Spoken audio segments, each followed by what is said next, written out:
2008 সাল আর্জেন্টিনার জার্সিতে অলিম্পিকে স্বর্ণ জিতেছিলেন লিওনেল মেসি এবং অ্যাঞ্জেল ডি মারিয়া। সামাজিক যোগাযোগ মাধ্যমে এই ছবিটা প্রায়ই দেখা যায়। মেসিকে কোলে তুলে নিয়ে উচ্ছ্বাস করছেন ডি মারিয়া। সেই যে শুরু, এরপর কোপা আমেরিকা, বিশ্বকাপ ফুটবল, ফিনালিসেমাও জিতেছেন একসঙ্গে। যুক্তরাষ্ট্রের কোপা আমেরিকাতেও কাঁধে কাঁধ মিলিয়ে খেলছেন এখনও দুজন।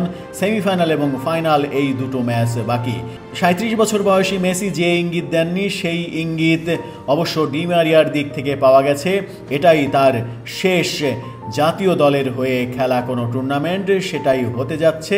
অর্থাৎ আগামী 2 ম্যাচ সবকিছু ঠিকঠাক থাকলে জাতীয় দলের জার্সি গায়ে শেষ ম্যাচই হতে চলেছে। কোপা আমেরিকায় বুধবার ভোরে কানাডার সঙ্গে সেমিফাইনালের ম্যাচের পর টুর্নামেন্টের 3য় স্থান অথবা ফাইনাল ম্যাচটি হবে তার শেষ ম্যাচ।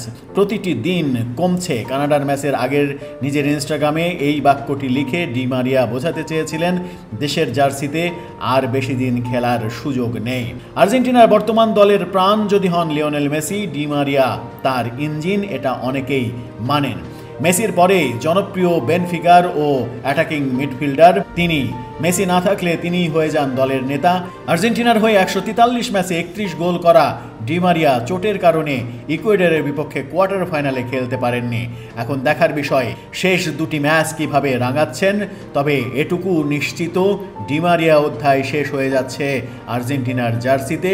সেমিফাইনাল, 3য় স্থান নির্ধারণী অথবা ফাইনাল, এই 2 ম্যাচ ছাড়া আর্জেন্টিনার জার্সিতে ডি মারিয়াকে আর পাচ্ছেন না।